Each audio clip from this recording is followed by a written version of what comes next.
This is The Great Equalizer, a parenting podcast about the realities of being a mom or dad in the 2020s. We are your hosts, Sam and Charlene, and we believe we're all rocking the same kind of crazy. So let's get real, let's get honest, and let's have a laugh about the ups and downs of our current upside down. Hashtag no judgies. On this episode of The Great Equalizer, Sam has lost faith in humanity. Charlene has gone viral. And we chat to author Pamela Power about being sober curious, which she chats about in her latest book, My Year of Not Getting Shit-Faced. Indeed.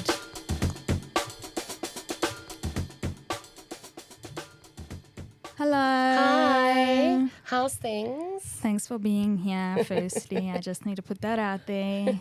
We know the difficulties. Today, my friend, we are again in the best of companies, and may we be here all day. Yes, please. I could hide out in this little studio from my life all day. A very warm welcome to you, our lovely guest, Pamela Power. Thank you so much. Hello. Me. You are a force. And I'm going to read out this force, and I'm going to find my applause button. There it is. Pam, you're a TV scriptwriter. You're an editor. You have worked on the likes of Top Billing, Generations, and Muvango, among others. You are a novelist with several works of fiction under your belt, including Misconception, Things Unseen, and Chasing Marion, which you co-authored with writer friends Amy Heidenreich, Connie Loxon, and Gail Schimmel. That is correct. And now a memoir is right up my alley, to be honest. My Year of Not Getting Shit-Faced. That's it. Wait, guys, my sound's all done. Hang on. That's for you. Oh, thank you. Take a bow, madam. Take a bow. Because that's not easy. I know it. I'm a writer. It's tough out there, man. And a freelancer. You can be a writer, but to be a writer and a freelancer is cuck hard. And a mother. Let's end it. Run screaming down the street. We've sung your praises. We will continue to sing your praises. And before we got stuck into the real reason you're here, which is talking about getting shit-faced or being shit-faced. We're going to have you come back down to earth, which you've already started with the mention of being a mother. So that's the Great Equalizer. That's why we're here. You'll be joining us in our first segment. It's a little something we like to call... How are you? No, how are you really? Pammy. Time to let it all out. You guys are quite scary, I just have to say. Your nicknames are hilarious. It doesn't help that we're like sitting across from you, the both of us, like a force. Okay, so I have to answer that, hey? We want to know what's up with you. Okay, I think it's a very good question because at this point, I am in the final thing of my one show, The Estate on 3, so that I've been script editing and writing on for 3 years. So that's kind of, we're coming to the end of it, and it's happy and it's sad and it's all those things. Bittersweet kind of. So there's that. We've sold our company, Go See Do South Africa. I won't be writing my blogs anymore, so that was a sad thing at the end of last week. I am an empty nester. Oh, wow. So there's like a lot of endings and new beginnings happening. So I don't do emotional very well, as I'm sure you noticed. I do it better with wine. So I found it tough. Like I'm much better about like making a bad joke about things and whatever. And I tend to get sick, in fact, instead of crying or whatever. Yes. And I always know that that's when I'm feeling something because I'm actually now your body's ill. manifesting. It's like it's letting go. Your immune system's taking a knock. Yeah. Are you sick? Have you gotten Not ill? yet. Have you been there? Are you feeling it coming? I felt like that last week, and I knew it was because I was sort of going through all these endings and new beginnings, you know. And it's really, and the thing is, when your kids are little, you sort of fantasize about, you know, them leaving and everything. And when they leave, it's like, what is my purpose in this world? Even though I'm a total workaholic, but I'm still like, what is my purpose? Yeah. So that's me. Okay. You're sorry now you asked me how I was. I'm not. No. I'm not. I love getting to the bloody heart of things. I love vulnerability. I don't think that we're going to get anywhere in this life unless we're vulnerable and we talk about the real just things. at Brene Brown, that whole thing, she goes, Exactly. "Hey." Exactly. Absolutely. 3 cheers for Renee Brown. So thanks for sharing with us. Go See Do and show 1, show 2, show 3 are huge parts of your memoir. We will be talking about it, but I read last week on your socials that you wrote your last blog, and I was like, what must that feel like? This investment, you know? So I'm with you. I feel you. I see you. We always end with you're doing a good job, but you're doing a good job. I'm going to repeat it at the end. But yeah, it's fucking tough. Oh, and I it is. think those who are familiar with the book will appreciate that, knowing the outcome, but also you talk about new beginnings in the book. So yeah, There's that. I took heart from that because the changes and COVID. Anyway, I'm getting ahead of myself. We are going to get into it. You need to tell us. Yeah, I was about to say, how are you? Yes, really? Guys. You need to tell us about you've lost faith. What's happening? Look, I've gotten to a point in my therapy journey where I need to make an appointment with my therapist. Wow. You know, that is the first So step. I have a therapist. I just need to make an We appointment. haven't seen one another in a while, and she actually messaged me Oh, wow. a couple of weeks ago, and she said, "Hey Sam, so how are you feeling? Because the world is burning." And Oh, that's my line. The world is burning. Kelly Clarkson always says, well, the world's a trash can, so I love that. literal And it trash is. can. And the thing is, I know that so many people are. I'm an empath. I take it all on, and I want to save the world. And Good luck with that. it's a hard day of reckoning. Like, I've had many of them where I realize I'm but a drop in the ocean, friends, and I'm not going to save the world. But also what I've been ingesting has a lot to do with my work, which is very serious, and journalists need to take care of their mental health. It's not you're pretty dealing out with hard there, shit. you know? Yeah. I don't know how you do it. I do not know how you do it. I have an ostrich approach. I just stick my head in the sand and pretend it's not happening. And I do the opposite. I'm just like, read, and I get mad at people. I don't get mad at you. You're okay. I get mad at people for being like, why don't you know about this? Why don't you care about this? Why don't you, So there's just been a lot of that. And I've been listening to a lot of like, on the way, maybe this will give you a glimpse into my state of mind, into how I am. I listen to a lot of audiobooks as well as read. So I'm reading for work. Yours was a delightful Pleasure. change in a different Change of direction, pace, rather than yes. the heaviness of, okay, I deal a lot in obstetric violence, and I'll just leave it Lord. at that. And really looking into the Go theory see your behind- therapist, yeah. just saying. It's tough out there, guys. So I deal a lot in that. I deal a lot in like women's health and sexual reproductive health. What's happening in the States is making me feel ill. Everything I've just taken on and am taking it personally and want to inform everybody and change things.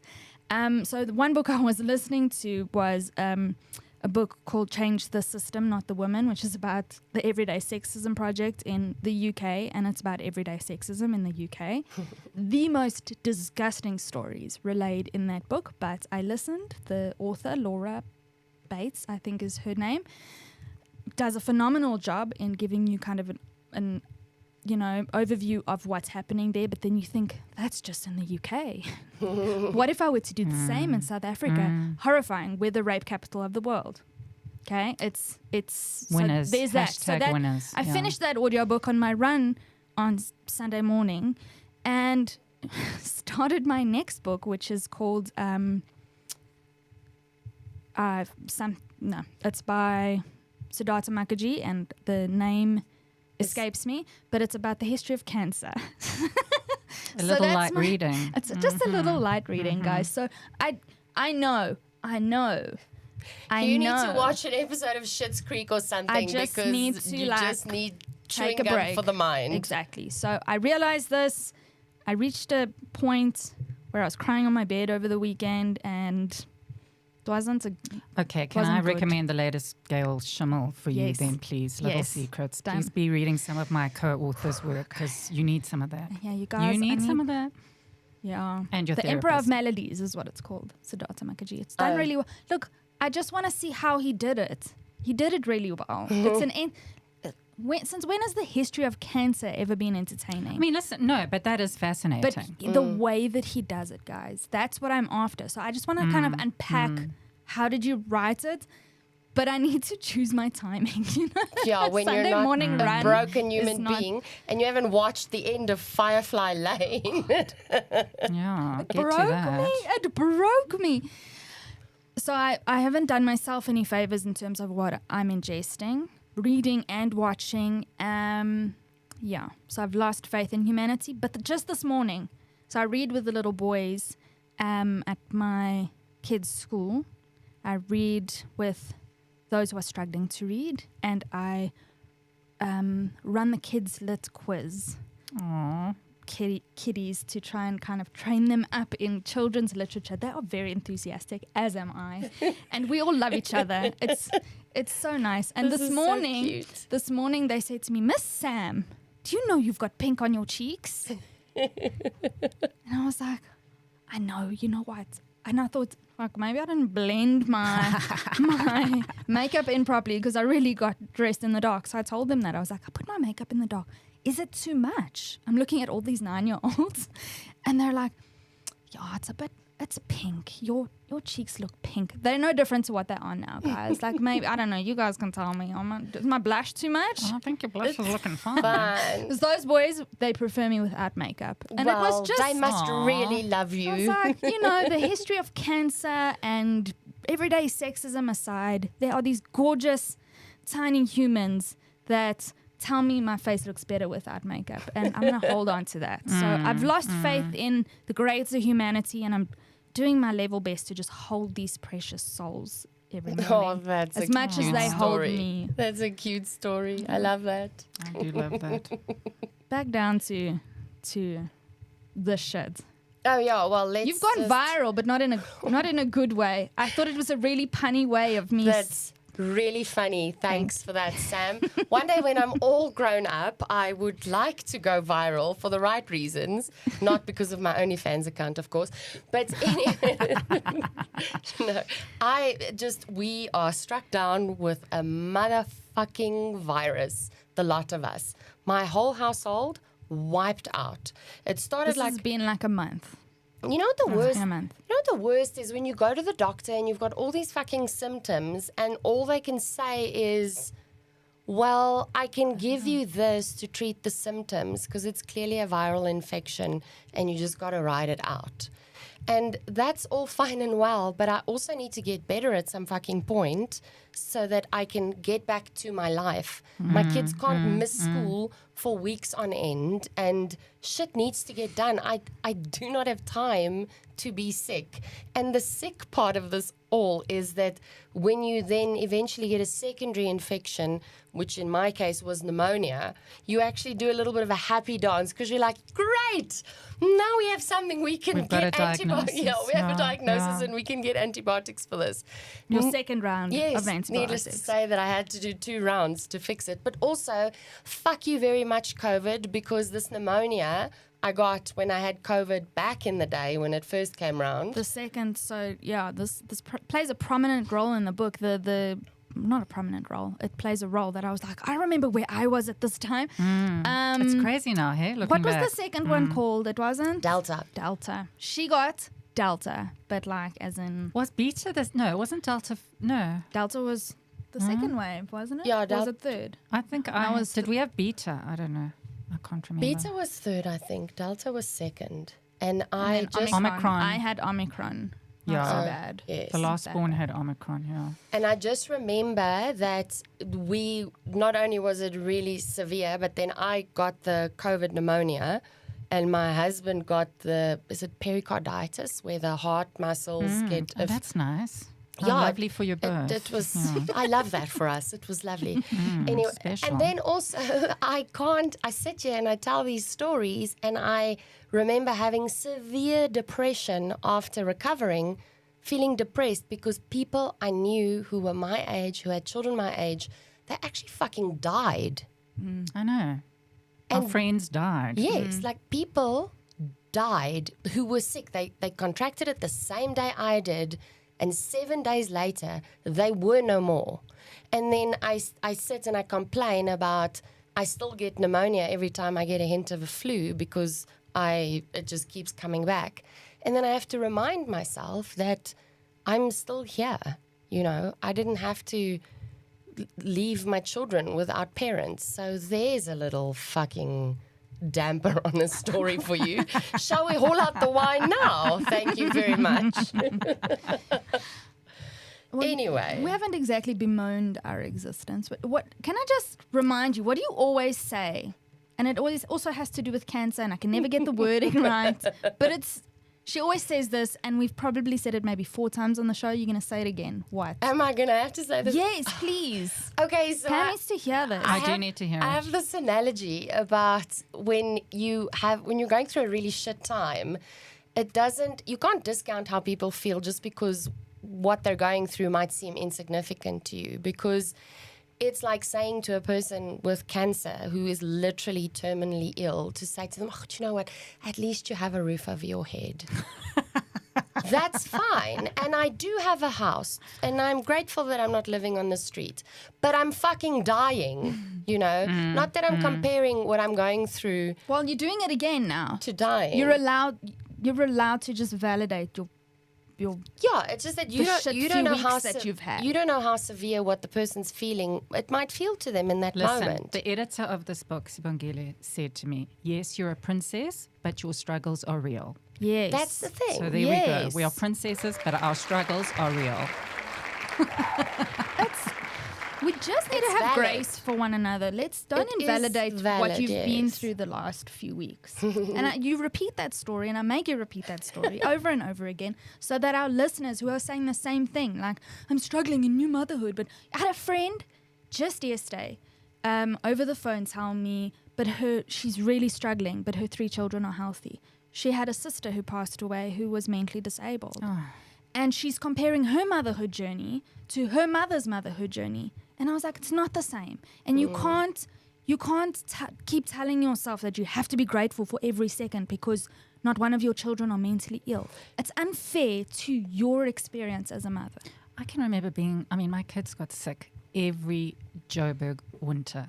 And, it's that Joburg winter asthma. And I was really, into every natural thing. So it really upset me that they had to be on cortisone pumps and antihistamines. I'm trying to Celestamine and the whole Yes. 9 yards, So I just, I can remember, like, honestly, like phoning a friend just feeling so hysterical because they just don't get better. And I think we actually whipped the firstborn out of school for 2 weeks and went to the coast just so that, he could breathe.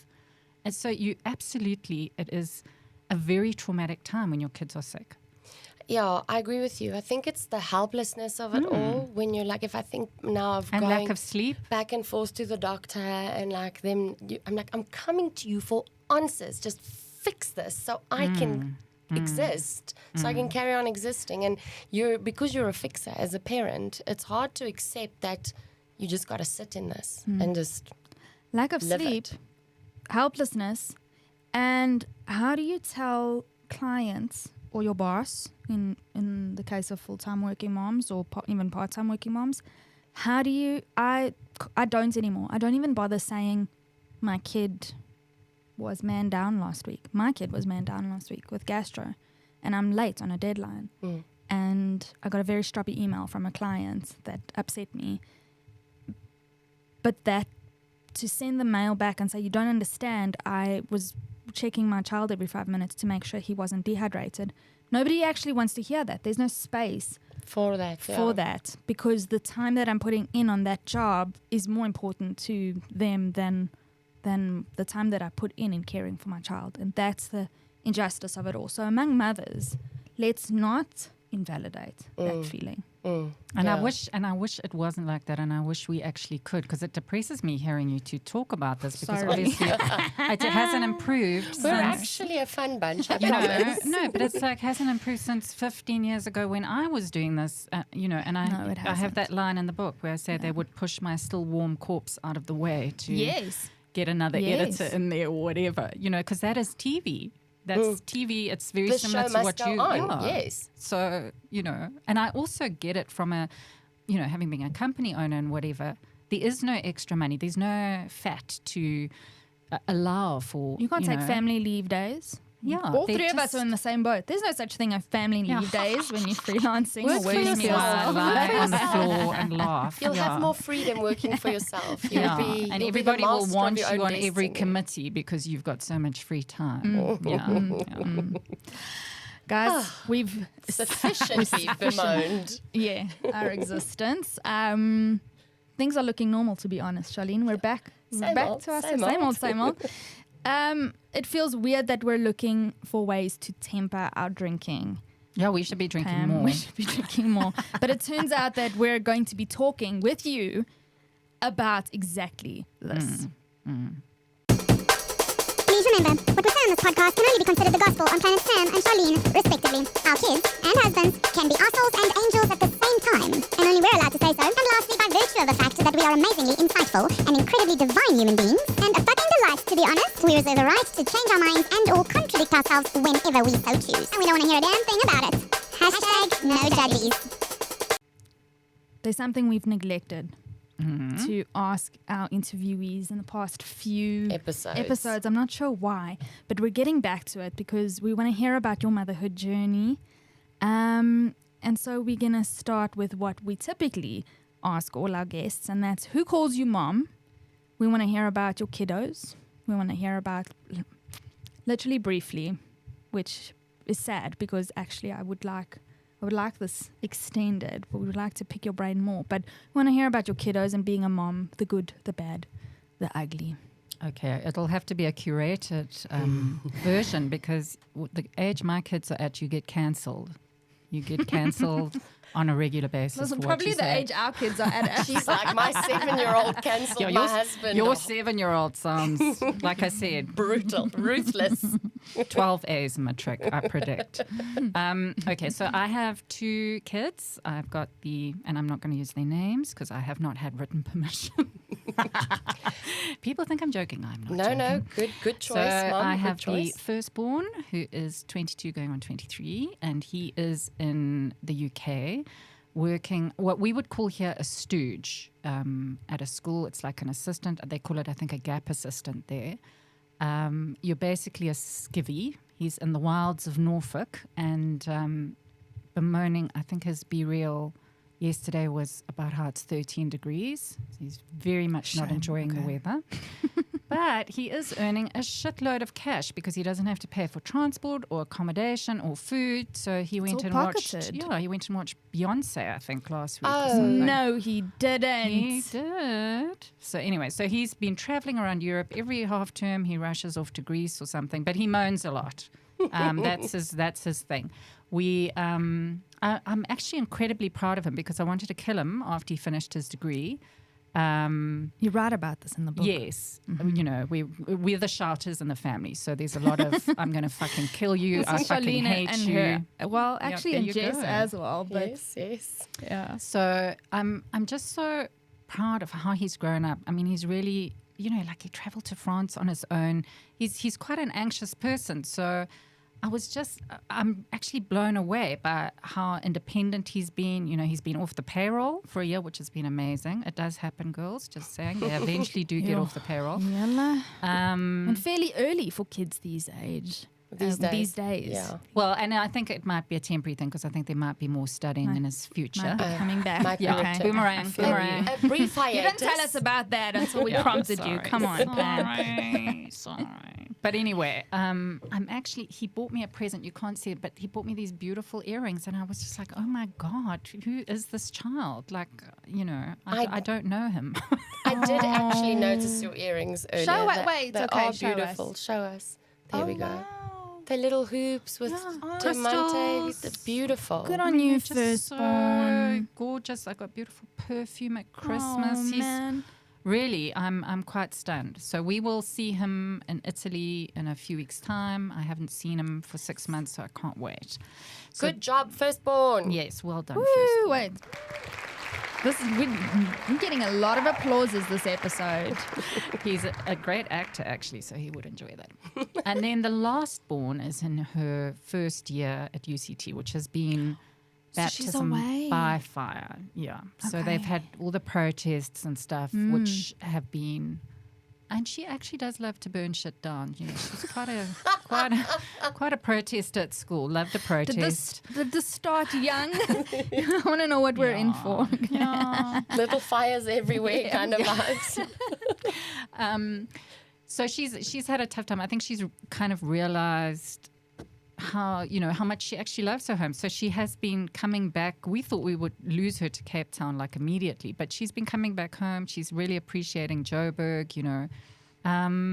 So yeah, she's home now for 2 months. She's actually changed courses. She started with drama and she's going to screenwriting to Mama. Oh, No look at that. ways. Yeah. Are you proud?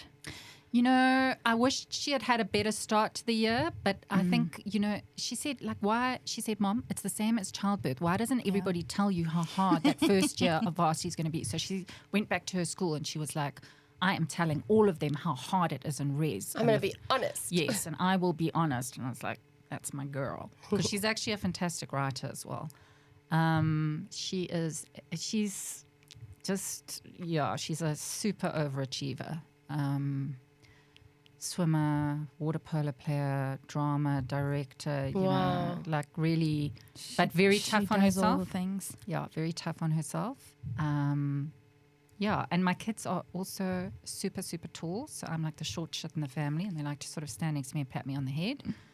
So they're both sort of 6 foot. And you're not short. Thank you. No, I am not short. You're not I mean, short. what the fuck? You're a great height. Thank you. But they are super tall. So the husband is tall. So yeah. Nice. Yeah, I think that's. I admire, I'm listening to you with such appreciation because I often I imagine what it will be like when I look at my children when they're young adults. Because, I mean, obviously you love them and you fucking hate them sometimes, but you love them a lot also. And then when they do things that make you proud, you have such appreciation for the human beings they're evolving into. And they still surprise you because I think we often underestimate them. But I'm listening to you saying this now, and I hope I look at my children when they're young adults with such respect and adoration and proud, like just being being proud and having pride. All the proudness. All of those things. All the of the proudest of proudness. prides. But can I tell you, the tragedy is that as they become nice people, they fuck off and leave you. That's actually the saddest thing, is that you want to actually be around them and spend time with them, and that's when they go. Because they're great humans, and you're like, I fucking like you. And you know, the great thing is, and then you think, fuck, I actually did something right. Because you do question that, you know. All the time. Yeah. Especially now. Our kids are 5, 6, and 7. Which is a great age. Although I think probably and 2. Sorry, I Okay, forgot about my sorry, other one. Noe. 2, 5, 6. Noah Jack. 2, 5, 6, and 7. Noah Jack won't care. He's He just couldn't give a fuck. what is the you greatest do- age? 19 is actually Really? great. Really? Yeah, it's so That's lovely. interesting. You Just do before kind of puberty. think, fuck, I'm fucking this kid up. yes, Proper. You do. You're like, I I am screwing the pooch here. Go, It's a real bad. go to Winnicott's, what's it, theory of good enough mothering, stroke Yes. parenting. yeah. We need to do an episode on good enough You parenting. do. Yes, You do. we do. Okay. We could be here on the good, the bad, the ugly We could. of parenting, but you've got several other babies. Since you're such a proud mom, Yes. Let's talk about this. My year of not getting shit-faced. Sips water. It all started on one fate. We've just celebrated Mother's Day. We're gearing up for Father's Day. It's so interesting to me that this happened on Mother's Day. I find it incredibly entertaining. What happened? Because it's in the very beginning. Readers will read about it, but I wanna hear the story again, because this started your journey into basically writing about a year that you went off the grog, as you put it. And it wasn't, and disclaimer, obviously I did not go off the grog for a whole year. Because everyone's like, you didn't actually go off the grog for a year. We saw you drinking at that event. Not getting shit-faced. Get it right, folks. Anyway, so what happened was that a friend of ours was having this like big Mother's Day bash, but the husband had already arranged a lunch at the local grill, which alas is no more, in Parktown North. So we went off for lunch. I had a couple of drinks there. I think the firstborn and I might have had a fight. I don't remember. Was this 2019? Hey, because for me, the placements and the history, was it 2020? Was it not 2020? Couldn't have been 2020. I think it was 2021. I don't actually remember. Because but it was in COVID. It was in COVID. So listen, it must have been 2021. It was 2021 because last year was 2022, and that's what year marked. are we in? That's what marked the full year for you. Yes, and we're now in 2023, and the book is published. Indeed. Gotcha. This was 2021. We're still masking it up. We're in the thick of it. We're in the thick of it. We're but in the thick things of it. have opened up, and they will close again, and then they'll open up, and then they'll close again. Then they close. So obviously at that point, and I don't remember if you recall how you would have get-togethers and say, don't put it on Facebook because everyone's going to shit on our heads. Everybody's going to judge us. Because we had a get-together. So I think this was a legit get-together. It must have been because we went to local grill. And then came home. So I'd had like a couple of glasses of wine. I mean, I wasn't like off my face or anything. And came home, and then we went to the friend's house, and I obviously was drinking wine or whatever, and then I had like a brownout. I didn't remember half of what happened. And a friend of mine actually told me like a couple of days later what I had been up to. And it was like such a shock to me because obviously, I mean, I had that before where, you know, things had been hazy or whatever. I don't think I've ever had a complete blackout where you know, don't remember an entire evening. But I certainly have had that before, but it was kind of like, whoa, what are you doing? But that was actually only one thing. And it is weird that, you know, Mother's Day seems to be my biggie. I think my therapist We're going to go there. We're going to go there. Would have a field day with that. But it wasn't only that. It was like a number of things. It was that. It was the fact that being told by Auntie and Nkosazana that I could not drink. Immediately, I was rebellious and I was like, I will be finding my bootlegger and I will be drinking. I will be drinking. I will that be sound familiar, making Charlene? my own gin. And I will be drinking more, in fact. I will be buying all of the yeast from the supermarket. I did not do the pineapple beer. Did anybody do the pineapple beer? I did know not do people that. who did the things, is all I will say. But so it was kind of like, it was thinking about all of that. It was the Mother's Day thing. And then it was like also having watched the emergency rooms empty out when alcohol was banned. And it was like, guys, and then all of us celebrating when we could drink again. I was actually This is quite a worried bit about it. It weird, was guys. like, Lord, we actually do have a problem, chaps. Like, hi, South Africa, we have a problem. We Yeah. are South Africa and we are alcoholics. So that, I think it was like a number of things for me. And I had just noticed that, and I talk about this in the book, and I think that's why I had to sort of find moderation, because a lot of the quitlet, and quitlet is all the books about giving up the grub completely, you know, talk about people, you know, 2 bottles of wine a night and schnaufing Coke and blah, blah, blah, blah, blah. And, you know, and that wasn't me. So I couldn't really relate to that. Yeah. So that sort of, you know, led to the book and everything. I wrote what I needed to read, in fact, because I just think as a nation, we all need to have a very strong look at our drinking. And if we can even just cut down, because I don't think everybody's going to give up, you know. No. It's definite, and we're going to get into the mommy wine culture, but what really made me interested in chatting with you and getting hold of this book in bothering the team, the wonderful Jonathan Ball team. I hounded them. Jonathan Me Ball. again, guys. Is because Charlene has been on a wellness journey. And it's working so well for her. Yeah. Charlene, maybe just take up drinking again. That's Yeah, I mean, like, I don't know why. At least I won't care about being sick. I will admit this. I read this book with a whiskey in hand. Most of it, you know, But you were appreciating it. You were appreciating. I was appreciating it. And I can say that we've spoken about it. Last episode, we spoke about Charlene's various addictions, in particular to cheesecake.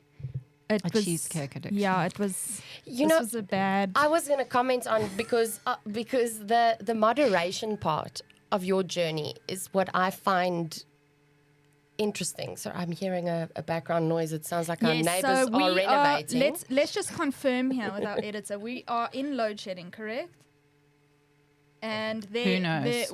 There might be generator noises and or yes. construction and shit shows.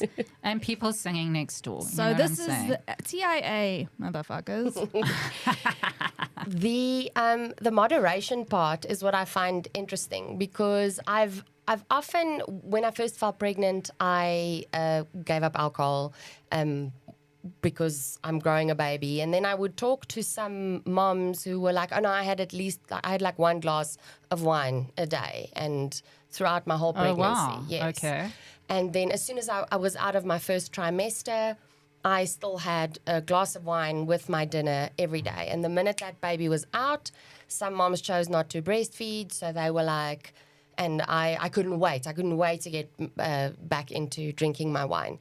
And they would often say to me, I don't know how did you not drink? I can't believe you didn't have a glass of wine throughout your whole pregnancy. And I did. I didn't find it to be weird. I never thought about it that much. But I used to be a smoker and I quit smoking as well. And my thought process was just, I'm going to give up smoking when I'm pregnant. I'm not really enjoying it anymore. It's bad for my health. I can see myself aging. I want to quit, so I quit. I think the big part of where I struggle is moderation. I only have an on or an off switch. And so for me, it's an all or nothing because I know I won't be able to keep it up if I have, I cannot stick to just 1 glass with dinner. It's not within me. I don't know how else to, and I've tried. I can't. I'll just be like, oh, just another one and another one, and then it's 2 or 3 bottles later. And I have the same problem with food. I do the same with the way I consume television, food, series, exercise. It's all or nothing. Otherwise, I can't do it. We described in our last episode how she was on an 8-week punishment Strict eating, like a fucking Eating plan. ridiculous eating dry broccoli and smoked chicken, Yeah. steamed chicken, unpleasant food. And then Anneli and the club on 947 decided to find the best cheesecake in Joburg, and Charlene here gets on that bandwagon, and I we binged chat about her having all of the Joburg 4, cheesecake. Yeah, 4 slices a of day. cheesecake a day. I am You are an all or nothing. Yeah. I think I have, I don't think it's been confirmed in my opinion by my behavior. I have an addictive personality. I do get addicted to a feeling or a sensation or a something. And so I do think that when you say moderation as a nation, I do think that moderation is a great concept for those who know they can manage it. Because some people can't manage moderation. You think it's that addiction gene? That's something you don't touch on, but you've read a lot of quit lit. And I must also say that at the back of the book, you list a lot of quit library. The library. And Claire Pooley is one of them. Actually, in my writing about sober curiosity, it's another Claire, a South African mom who I interviewed. And I mean, she was what you would describe. She was up to like 1 to 2 bottles of vodka, like my Lord. hard liquor, a day at one point. And the awful thing is, I'm A like day, almost in guys. admiration, like how somebody could drink how that much. how they Oh, dear Lord. yeah. And still manage to hold it together. I think education is important here because I know people similar to how you describe your experience with alcohol, where you have a low tolerance, in fact. Right? So you could, and I know people like that. They're like, so-and-so's auntie, oh my God, she's going to be at the braai. This auntie, we know after 2 glasses. My nana was like that. And my mom is very similar to you, where scarred by her mother's alcoholism, essentially. And so my mother is dead against alcohol. She hates it because of her experience. We all have this relationship with alcohol and addiction, and I don't think we talk about it. So I think therein, we need to be educated about this. Let's talk about the addiction gene. Let's talk about tolerance and how each of us, tolerates alcohol differently or will kind of digest it differently, and how, and teach our kids about how does that make you feel, and how, like, to stay in control of their, to essentially learn moderation. Is that not possible? I think for some people, I think what you describe, if there is no off button, then you are better off just giving it up. And I've lived that now for the longest time, and I find it easier. I don't miss it. I don't. That's beautiful. Yeah. And it's not that I'm like, I don't drink. You She's shouldn't not drink. judgy at all. It's not. It's just what works for me. I don't enjoy it. My husband always says the juice is just not worth the squeeze. I'm not even gonna squeeze it because we had a wedding on Saturday. I took 2 sips of a glass of champagne to cheers. I put it down. An hour later, I had a splitting headache. And Oh, wow. Okay. I just don't enjoy it. And then I have to think back. Normally, the headache would only kick in later because I'd keep drinking. So I won't notice the headache because I'd be like, I better carry on drinking before the headache hits me, it perpetuates itself. So I enjoy not drinking. I'm happier that way. And I think it is the same thing as with smoking and whatever. Smoking was so prevalent. I mean, I said in the book, I'm pretty sure my mother smoked throughout her pregnancy with me. Like everybody smoked. They smoked in the car with us. They smoked all the time. So, I mean, I wouldn't be surprised. I don't think alcohol will ever be phased out completely, but I think there was somebody at my book launch, and I think who grew up in a Mediterranean country, and she was saying, they just don't drink like we drink here. The binge drinking. We drink differently here. Yeah, it's and then I read something gesuiperijn. else. I read something else about in Greece where getting drunk is frowned upon. So we've got to stop celebrating this getting pissed, getting off our trolleys, and I feel quite strongly about it with the kids. Like, let's not celebrate them having 10 shots for their 18th or their 21st or whatever. Let's actually do, and also on, hens and bulls or whatever. What do we call it? Bachelorettes, whatever it's called now. Getting shit-faced where they have to, you have to pick them up off the you floor and literally they have can't alcohol remember. poisoning. Yes. Like, let's actually stop celebrating Stomachs all need that. to be pumped, guys. Yeah. So I think if we can sort of move towards that and really we don't have to drink like that. We don't have to drink like that. And maybe eventually, I mean, I quote Professor Nutt in the book where he says that, I think in fact, the amount of alcohol that's good for you is like a glass a year. Yes. Something like that. Or half a glass a year. But he advocates, so he tells you all the things that are wrong with alcohol. It's carcinogenic, it's this, Is it's this that, the it's the other. dude that has a wine bar with his daughter? But he says, it promotes sociability or whatever. So I like that, though. I like the fact that he goes, this is, all the stuff that it can do to you. So be very cognizant that what you are ingesting is a strong drug. This is, so like you mentioned, let's talk about it. Education. Yeah. Education, I think, here is the big thing because What is it actually doing? alcohol it's such a readily available drug. It is, and it's an incredibly addictive drug.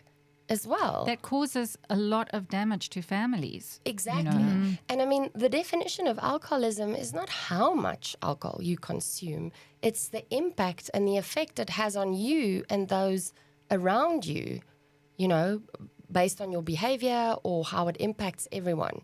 It can hurt a lot of people. It's not only detrimental to your health, because also I know after having had a musha hangover, I hit this like low, Total downer.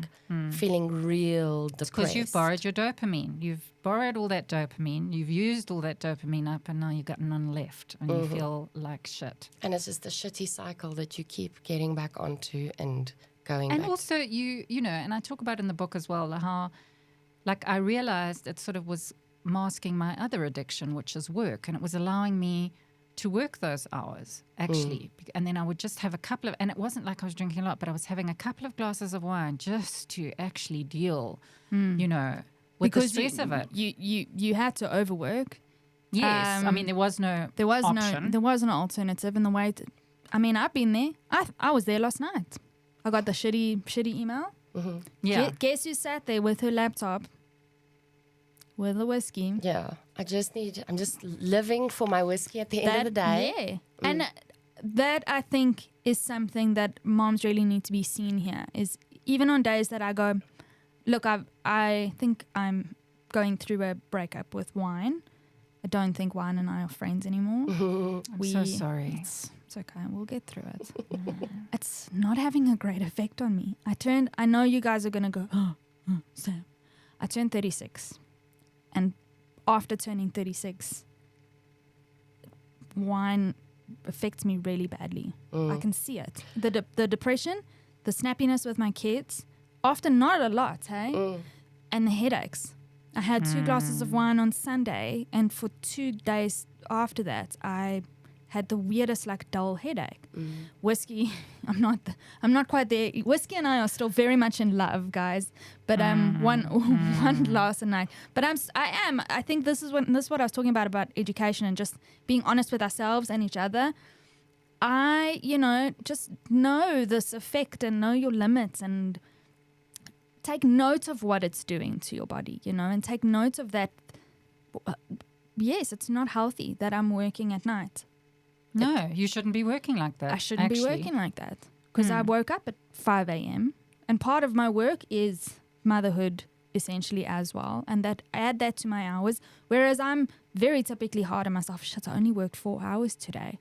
Okay, Sam, also you did the shopping and took the kids to the extramurals. But also if you'd been in an office, you would have only worked 4 hours. God knows, you would have probably worked 2 hours and spent the rest of the time bitching with somebody over there, having coffee. You're not wrong, Pat. Having a meeting, You're not wrong. So I think just taking note, being cognizant. We always talk about, being, what's that, in the moment, not meditation, mindfulness. 100%. I think mindfulness around alcohol is a first step for me. I'm really interested, though, in when you talk about alcohol dulling your experience, in what it brought up for you. Because and the book is, we're going to get quite heavy, I suppose, but the book is very light. You are a great comedy writer. Thank you. It's funny as all hell, but there's a lot there. And I want to chat about your mom, if you don't mind. Because I think there's a lot that we can relate to, and if you and I can relate to it, then I know our listeners I'm in my mind, I'm thinking about some of my friends who can relate. Your mother and father's deaths, your money troubles, which I suppose, a lot of us, Charlene and I for sure, went through very similar experiences during that time. I think almost all of us did. The fear, all of those feelings kind of cropped up for you. Did you expect, was it unexpected? Was that part, because you were just going to document this, something happened on Mother's Day and I had a brownout and I Which don't does really sound like diarrhea. this. It totally sounds like diarrhea. Hey? Every time you say I know, it's just so, I just see like these stained pants. So worrying. Anyway, yes. You had that experience and you decided, okay, I'm going to go a year without getting shit-faced. And for many of those months, you didn't have alcohol. You substituted with de-alcoholized wine and, you kind of experimented and saw how this was going to play out. Did you expect those feelings to crop up and memories and the rawness around your family life and, things that you had maybe been dulling with alcohol? And I don't think it was just the alcohol. I think obviously we went into a lockdown, which helped me not drinking, because I could just say, no, I'm not, going out because COVID, whatever. So I think there was a lot of time to think about things, but I have journaled for years. I've journaled for probably 30 years. So this was not unusual for me to, I write to make sense of the world. So I keep a journal, I write every day, and it probably stops me killing writers who haven't handed scripts in and things, So that wasn't kind of unusual for me documenting it or whatever. But yes, certainly when you can't dull your pain with alcohol, and it's like what you were saying, like people died. Like I was just in disbelief. Like you'd be at a lunch with somebody, then somebody would get COVID, and hey, presto, they were gone. Our one scriptwriter on our show who had COVID, he was 33, he had COVID at the same time as me and the husband, in a coma, did not, and just like seeing his name on, on the credits and stuff, it just absolutely freaked me out. So there was kind of a lot of stuff coming to terms with our mortality, I think, which we don't do. And we do dull everything, not just with booze, but with going out, with exercise, with work. I mean, I'm a total workaholic, and that addiction became very clear to me as well. Like it's the way, I don't know, I can avoid thinking about things by just working constantly. I don't have to consider, anything too hard. And then obviously because I was because I was giving up booze, because I was thinking about my relationship with alcohol. And I mean, listen, I've done this for many years as well. I've been, as I say in the book, there've been other Mother's Days, just saying. You're of Irish descent. Not my first rodeo. It's very much a family thing. Yes, except my dad was the Irish one. My mom, and oddly enough, he signed the pledge. So they were actually not a big bunch of drinkers. So they weren't. My mum, half French, half Afrikaans. And they were the party animals. It's and the Afrikaners. Dis ons skuld. I'm telling you, it's ons Afrikaanse mense. But the thing with my mum was that she honestly was sort of like the best person when she was sober. Really, she would give you the shirt off her back. She was the most amazing person, just a person that everybody gravitated to and whatever. And I think most other people, it was very hard writing about it, actually. I felt really guilty. I felt like I was being so disloyal. And I found it hard speaking about it in book launches and panels and things. Because, I mean, I know it's completely insane. My mum died in 2010 and my dad died 2003, because he would have been 100 this year. Oh, wow. So I felt so disloyal speaking about it, but in fact, my editor and publisher were like pushing me. They said, you've got to actually tell us what the hell you're talking about here, because I'd sort of allude to things, and then they were like, what do you mean? Like, we're not inside your head. We don't know what you're talking about. So I had to speak about their relationship. I come from a very religious family. We were very staunch Catholics. I went to Catholic schools. So it was very much about keeping up appearances. People didn't get divorced. You didn't talk about those family issues. It just was what it was, kind of thing. But it really did affect me. The driving drunk, my father belittling my mom, all those sort of things, like really, really affected me as a child. Obviously. And I think especially, I'm very close to my siblings, but I'm the lot lamaki. So I had many years with my parents without them. And I think there was a level of protection when they were there. And then when they had all sort of moved out of home, then I was just dealing with it. You know, my mum sort of consulting me about whether she should divorce my father when I was 12, and me, Like, I'm just a kid. Like, haven't actually had a relationship. don't really know what to tell you. My feeling, yeah. So, yeah, there was kind of a lot of that, and I had to unpack that, and I've had to sort of speak about it. And I know, I don't know. You know, even now, I'm like, was it the right thing to speak about it? It kind of feels like a betrayal on some level. And I'm not good at being vulnerable, you know. So I also had to be very vulnerable, and also like about the money thing. You know, I mean, we were so in shit important, street. though. So important, and I appreciated that because, fuck, and my husband and I talk about it a lot, and I'm sure you guys do too. Where you're looking at people around you, and you're like, what the fuck, guys? How are you? It's not even about the cars you drive. No. It's about the schools your kids go to. It's about, like, there's a lot of, like, comparison is the thief of joy. And social media escalated that in a big way, or like puts a spotlight on it. And I appreciated your honesty in that because it made me feel normal, you know? So thank you. Thank you. And more, thank you for thanking me. More of that. We need to talk about it. We keep saying we also want to have like a financial episode for women. That's so important, and the generational trauma and I was at a panel at the Kingsmead Book Fair, and what was the one thing they said? A woman would rather discuss her death than talk about money. Like, as women, we've gotten, like, I don't even want to ask for more money. I don't want to talk about money, you know, and I think it is very important. And what we were saying as well earlier today, we were just saying, like, people see us on social media, and I know, like, quite a few people came up to me afterwards and said, God, we thought your life was so perfect. And it was a real shock to read the book and find out what you'd been going through. But I wanted that deliberately because I wanted to say, listen, guys, nobody's life is perfect. COVID was tough. fucking killer, yeah. A killer for so most many of ways, us. Yeah, killer generally. Wow. But yeah.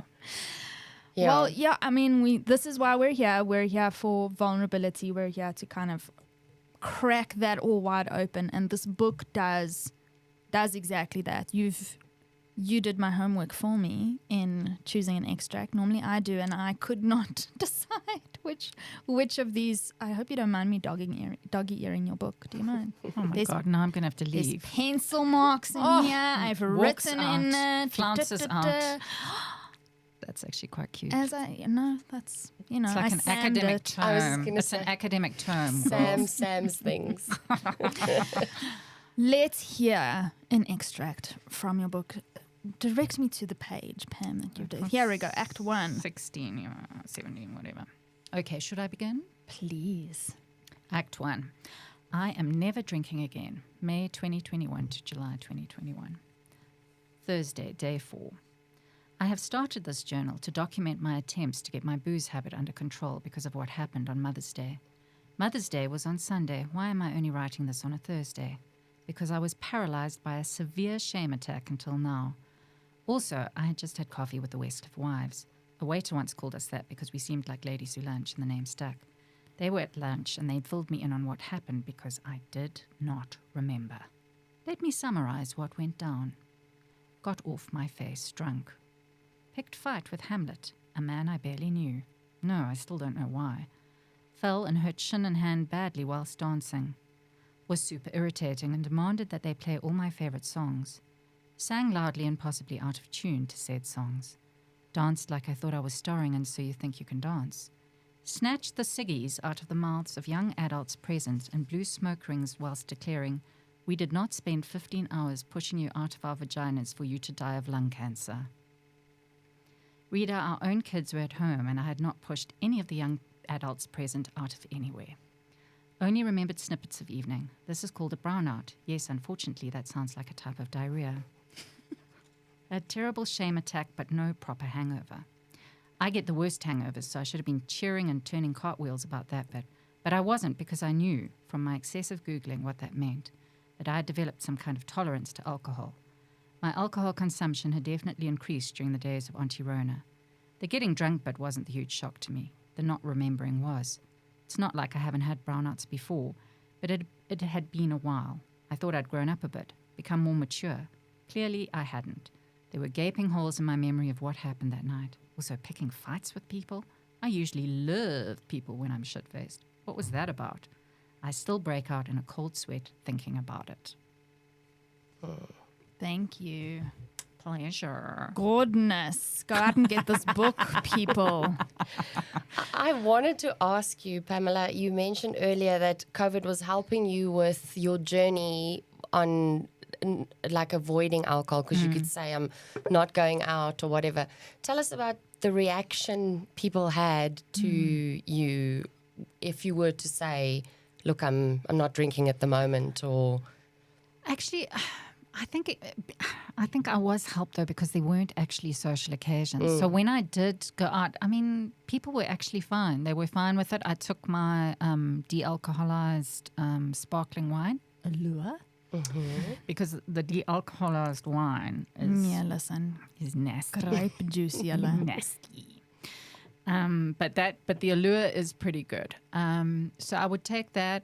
I would drink that, and then after a couple of hours, and I was just working all hours, God sent. So, I'd go out for a couple of hours, and then I'd go home, and it was just so beautiful, not having hangovers, or, because even if you've had like an evening where you haven't got completely shit-faced, it's like what you were saying, you have a bit of a headache the next day or whatever. So, in fact, I actually, quite enjoyed it. I didn't really get any pushback from anybody. I think they were quite supportive, probably a bit surprised. But yeah, I mean, generally speaking, it was fine. But I don't know also if it wasn't because there weren't a lot of social things. So I really did pick a good time to do it, I have to say, because I think it is hard when you've got lots of social events. And I think also we drink because other people are talking shit and repeating themselves and whatever, and I do know it's hard to watch people around you get, not hard, but it comes with its challenges to watch people around you get more and more inebriated as the evening progresses. And you're just like... Well, I talk about it. We're on a different plane when we're drinking. Yeah. And we can say that because we do drink. We're not being judgy. Something? Like, I can understand that, but I don't relate in the same way. And I knew that you guys would relate. Like, you... like to have something in hand on social occasions, and you've done really well to like mix up your sparkling waters, and I think when we socialize, it's not as much as probably when you go to other bars with less fabulous people, but Exactly. for me, and that's also why I wanted to talk about the sober, the wine mommy culture, is I can be like, I'm not drinking today. I'm going to give my body a bit of a break. I'm going to drink rooibos tea. I'm going to be lovely and healthy. By the time 5 o'clock rolls around and I got my 2-year-old in my ear, and that's when I'm like, you know what? While I make dinner and deal with this shit show, I'm going to pour myself a glass of wine too. And it takes the edge off. And I know I'm not alone in this. That's the difficulty for me. That was even I was pregnant during COVID, but I suppose in subsequent months and whatnot, it's not the socializing, because we're not huge socializers. We're homebodies. The difficulty for me is when we're so hyped up from the small children and the pressures of life that we don't have a chemical substance to bring us down. So I just wanted to put that out there, because it's where I differ, and I think I want to represent, a lot of different stories here, not to, get any kind of solution out of that. I can hear what the solution is as I'm saying it. Call your therapist, Sam. But yeah, it's just interesting. That's why I love talking. That's why I love doing this podcast with you. This is why I love having guests on the show, so that we can all kind of represent different, our listeners. I just imagine our listeners going, oh, yes, I relate to Pam, and yes, what Charlene said in that moment. So I do want to touch on, before we wrap up, Chasing Marion, your book that you wrote with 3 colleagues during COVID. So you know this now, at last year's Kingsmead Book Fair, okay, this year's Kingsmead Book Fair, I was up to here in my children's vomit. Oh, nice. Solo parenting. It was lovely. I really enjoyed Kingsmead Book Fair this year. Not. Last year's Kingsmead Book Fair, I was like, you know what? This is really, there's a lot of synergy here in this energy with the Great Equalizer. Let's go to. I'd mapped out all of the talks that we went to. So we sat in on your guys' chat, and that's when we were in a room together. And I feel really strongly about female friendships, the power of female friendships. So this, you talk about your memoir being kind of an advertorial for chasing Marion. But what I really love and what endears me to you is this story of camaraderie between you four. So how did that book come about? What was the process there? I think it was Conita was launching, was it her last book, Being Diane? I'm not sure. Anyway, she was up here because she's based in Cape Town. And I think we were having champagne. And you had long hair. I did. Cut your hair. I did. And we were discussing, I was supposed to be interviewing Marion Keyes at Franschhoek. So that was supposed to be the one thing. And then the others, I think, were on a panel with her at Kingsmead. But I already knew in my heart of hearts, because COVID had already raised its ugly head, and I thought this is never going to happen. It's a beautiful dream. But anyway.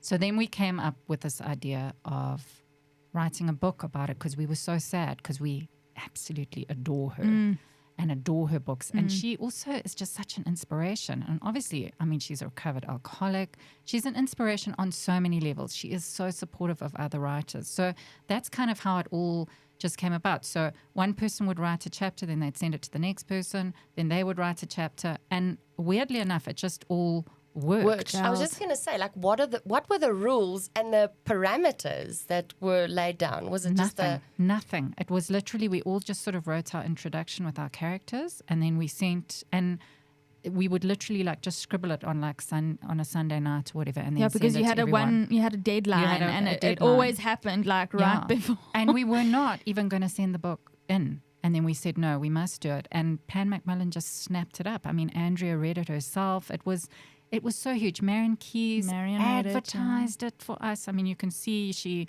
gave us a shout for the cover. She was just amazing. It was just a fantastic, warm example of female friendship, actually. And it kept us all going. Yeah, that's what I was going to say. Cohesion in a time and creation in a time where a lot of people were sitting back and nobody expected much of you.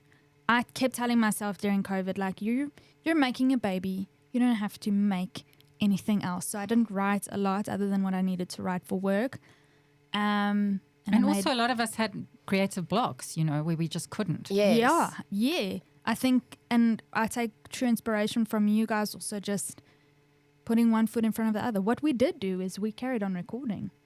Yes. Selling us short. Yeah, we did. Yeah, you are. I was about to say hello. Selling us short. We recorded throughout. Remotely, myself in my dining room and her. Yeah, that was brilliant. That was an awesome. Where prior to that, it was us weekly around my kitchen table. I think that's also primarily due to you being an absolute workaholic. But yeah, let's just embrace our addictions. That's one that I'm not ready to let go of just yet. Well, you can't with children. No. Children are expensive. They are. You can't afford to, right? As my children say, children are expensive. We're not having any. Thanks for that. I'm so happy that I could teach you that lesson. What are you working on now, speaking of creativity, productivity? So I'm coming to the end of one show, and I'm working on another show called Smoke and Mirrors, which is a telenovela on ETV. It's just started, and I just think the story is amazing. It's fantastic. And then I'm taking a break. I'm actually going to Italy. What? Okay, yes. We know you're going to Italy, but like, I'm taking a work break. Are you downing your tools? I am literally leaving my laptop at home, people. Oh, wow. That deserves applause, actually.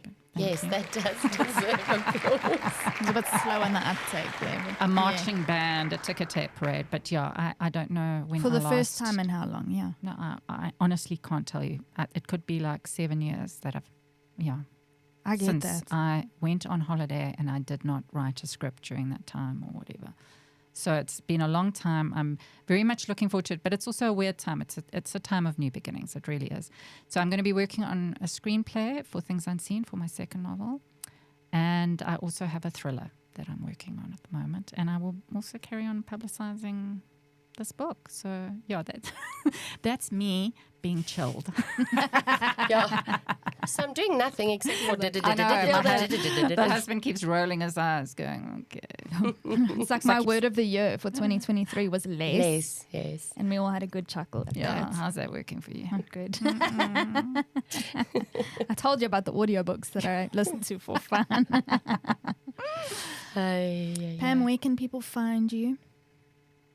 In my office, no kidding. We are going to link everybody up. We are going to link everybody. So at Pamela Power on Twitter, pamelapower.co.za on Instagram and TikTok, which is my latest addiction, and Pamela Power author on Facebook.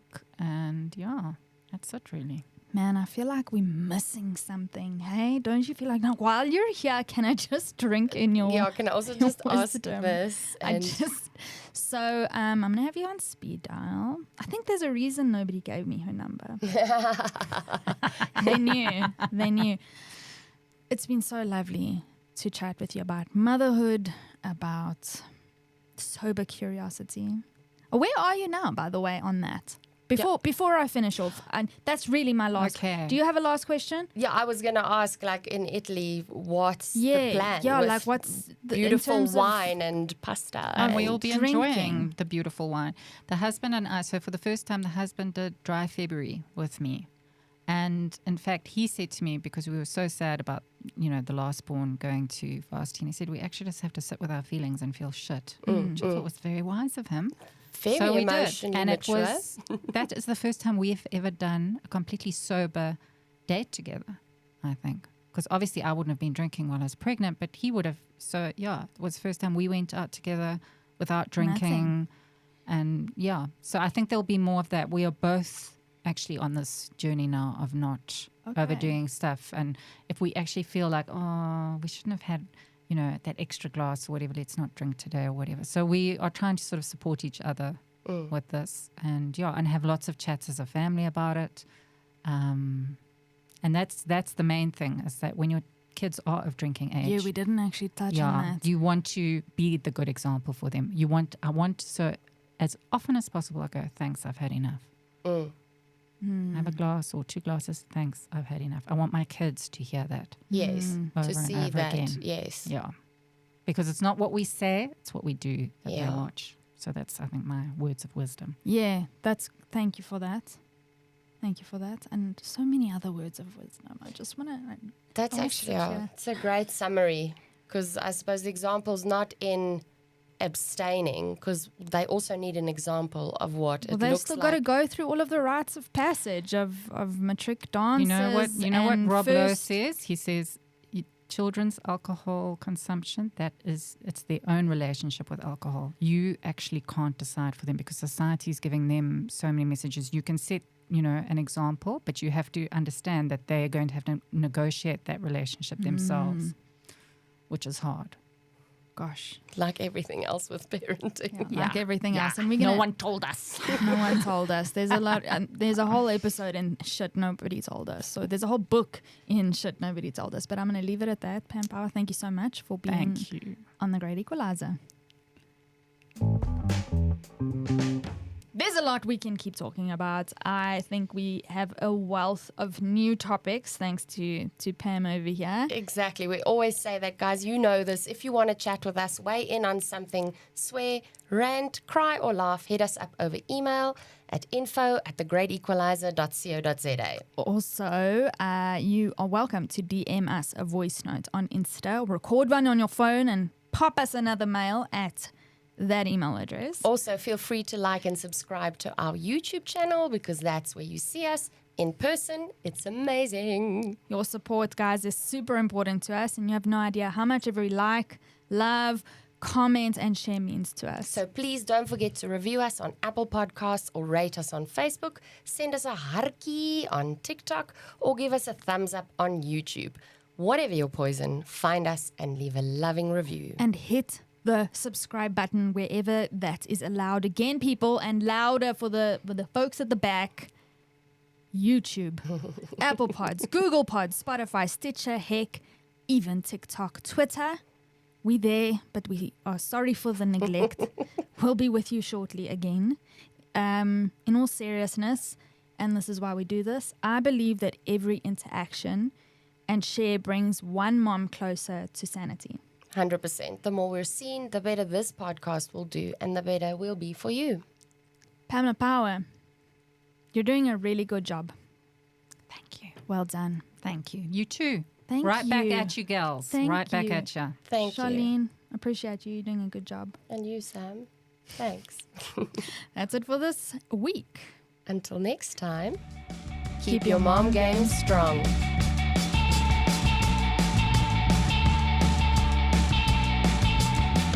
Shout out to our producers over at Autumn Aperture and ARG Studios, including our editor Ray Herbst and sound engineer Stephen Krill. Please review our show notes for more on today's topic and expert guest.